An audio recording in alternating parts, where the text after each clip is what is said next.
Hi, I'm Kurt from Oz Armour and welcome to Workshop Wednesday. When we last left the JAGDPANTHER project, the sides of the superstructure were fitted together and welded solid. Not long after that, I managed to contract a nice dose of COVID-19, which put me out of action for a while. Fortunately, Daz and Jess kept up to date with their progress using our trusty GoPro.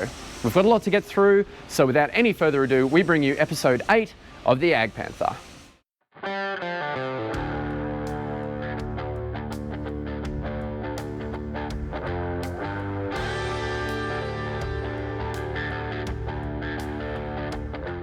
When we last left off, Jessie had just run through several kilometres of welding wire and a few hundred welding rods. This exhibit is now as solid as a rock. To protect the new weld from the elements, Jessie polishes it with the wire wheel, wipes it down with wax and grease remover, and then gives it a spray with red oxide primer.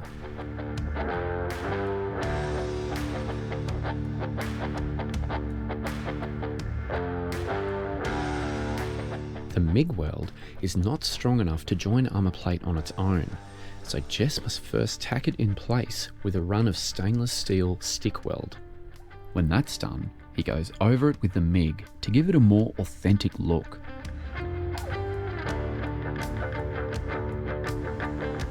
This is the rear of the superstructure.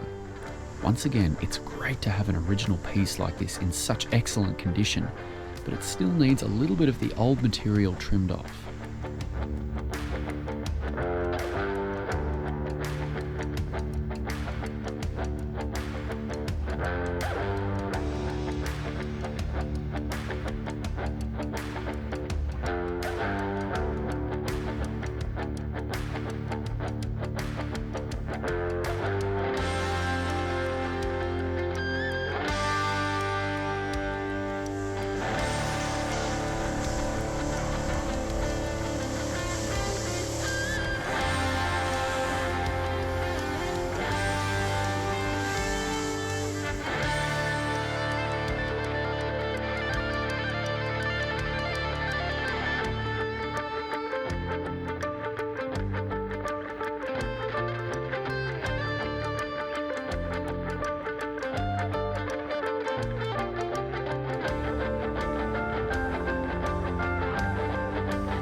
These bolts aren't going to be usable, so Jessie is going to have a crack at turning out some new ones on the lathe. He hasn't been using the lathe for very long, but with some great tutors on hand like Glenn and Daryl, Jessie is skilling up nicely.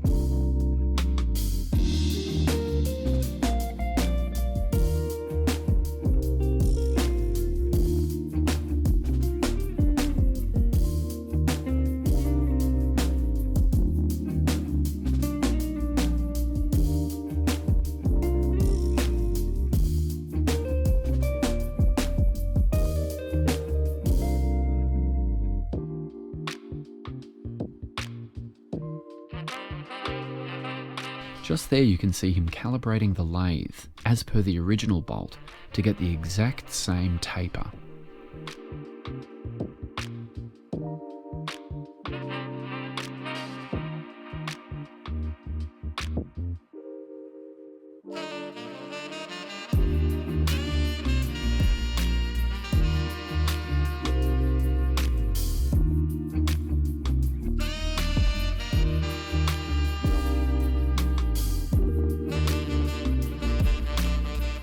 Very nice.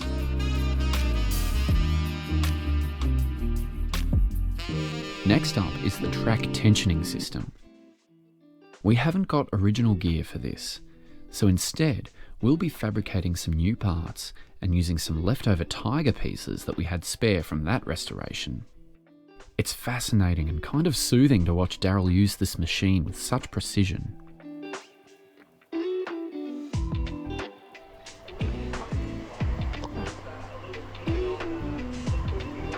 This JAGDPANTHER is not being made into running condition at the moment, as we have a lot of other very exciting projects that are taking priority after this one. If you're interested in seeing a running vehicle restoration, be sure to subscribe and keep an eye out for an update on our Stug 3 series. Okay, on the right. Like a small one, beautiful. Yeah, that's good. Very nice.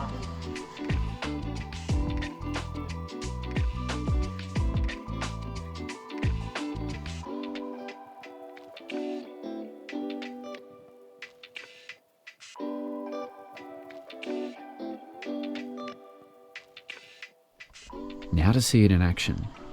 Even though this exhibit is not a runner, it would be impossible to fit the track properly without being able to tighten it. This will become more apparent when we get to that step in a few weeks' time.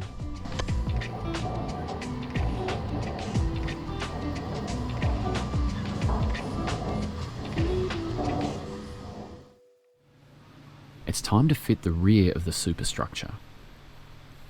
German tank factories had huge machines that could clamp and rotate partially completed vehicles, which made it a lot easier to fit and weld these heavy plates in. For us, it's a little bit trickier. But this ain't the boys' first rodeo. After just a few minor adjustments with the sledgehammer, the rear plate slides into place. German factory workers would have had large, specially made welding electrodes that could join plates like these in one pass.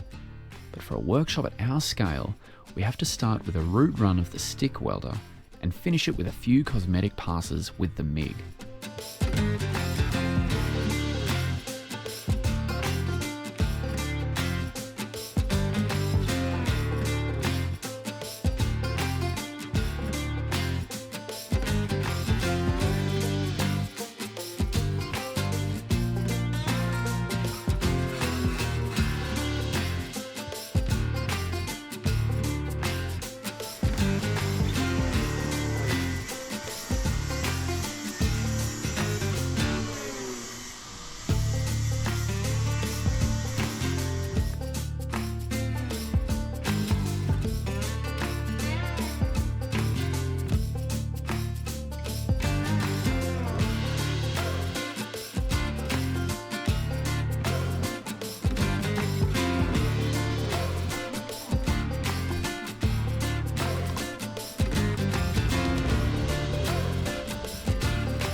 This is a fantastic set of engine covers and vents. They need a little bit of work as usual, but they don't need pressing or straightening, which will save the lads loads of time. But before we can fit them, Jess has to make the supporting frames.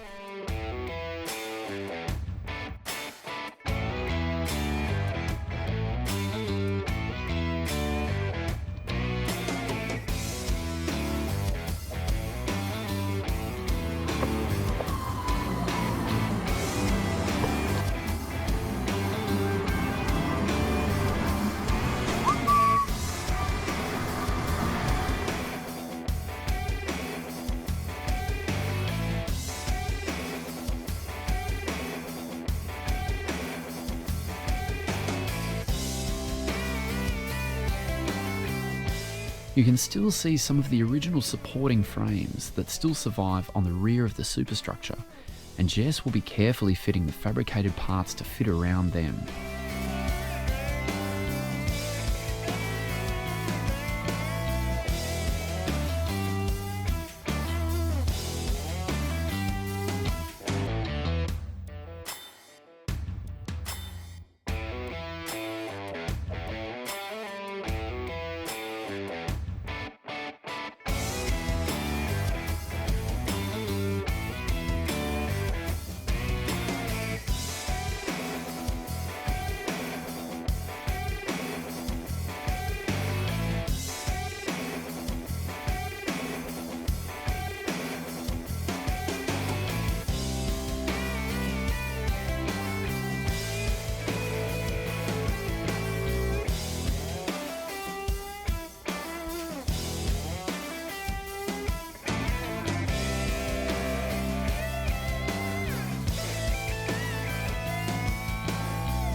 The boys are currently test fitting the decks. We'll show them being fitted properly in the next episode. Over the 5 years we were searching for parts, the museum managed to acquire a set of JAGDPANTHER Schürzen. Schürzen, or aprons, are thin armour plates that are mounted on the outside of a tank that help protect it against armour-piercing projectiles, causing them to detonate prematurely or to throw off their flight path. That was the theory anyway, but in a forest or close street in a town or village, they could get caught and ripped off very easily. Jess has a lot of pressing work to do. First, he marks out with chalk all the bulges and bends. Luckily, these parts are thin enough to cold press.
We'll be preserving the impact damage on this plate as it really adds a lot of character to the vehicle.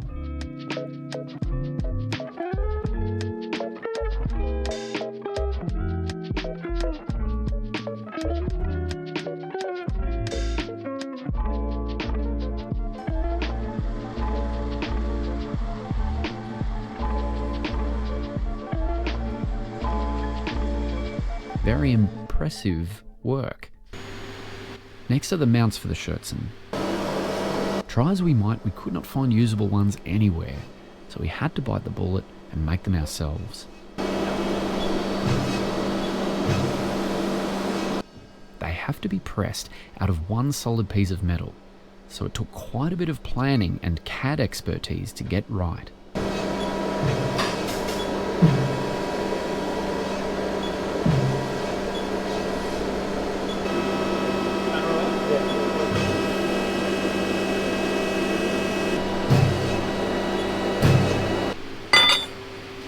Yeah, that's where the original was. We've had to grind off the weld so we can put the new one on. But yeah, you can see where the weld was. Went along there and then across there. You can see along the top where the rusting and pitting is.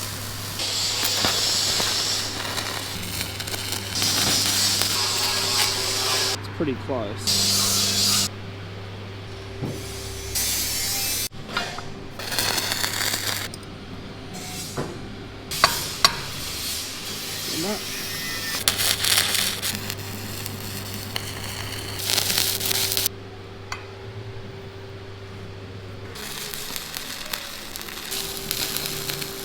As Jess welds these mounts in, Daz puts the finishing touches on this small platform that sits between the armour plate and the Schürzen.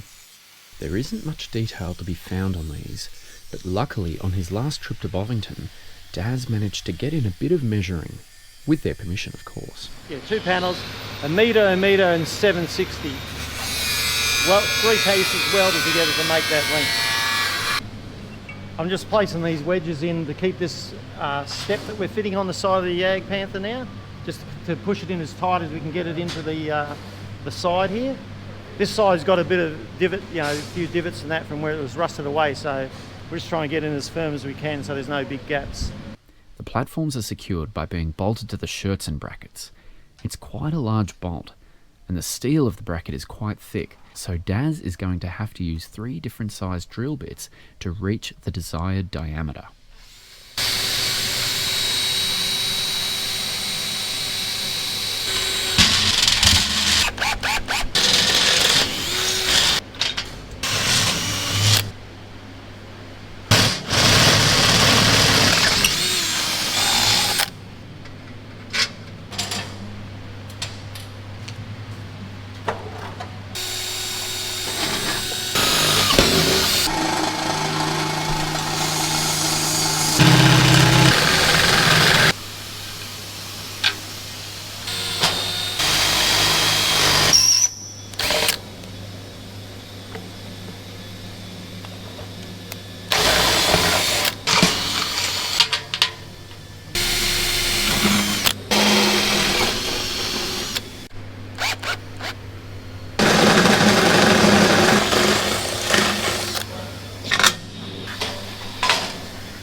We turned down some purlin bolts to replicate those round-headed dome bolts that are used on the side. So we just turned a couple of them down. So now I've got to find some galvanised nuts because they work best.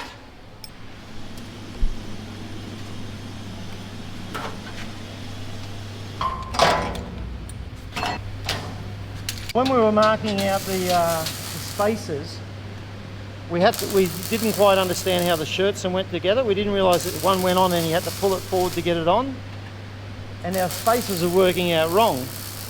We had the marks on the tank here, but it didn't work for the spaces on the Schürzen, the original Schürzen size. And so we worked out that they grew by 20 mil, different to the hole sizes on the Schürzen size.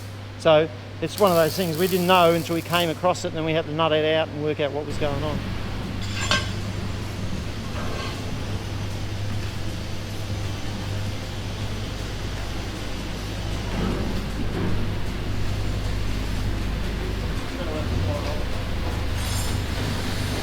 Hey Jesse, Yo, what do people that watch the channel have to do? subscribe, like, subscribe, favourite, if that's a thing. Phew, that was a lot to cover in one update. The JAGDPANTHER is really taking shape now, and the work coming up in the next few weeks is going to be really satisfying to watch as we approach the finish line on this project. Thank you once again for your patience during our little COVID outbreak. Don't forget to subscribe so you don't miss your weekly tank restoration fix. And until then, I'm Kurt from Oz Armour, and I'll see you on the next one.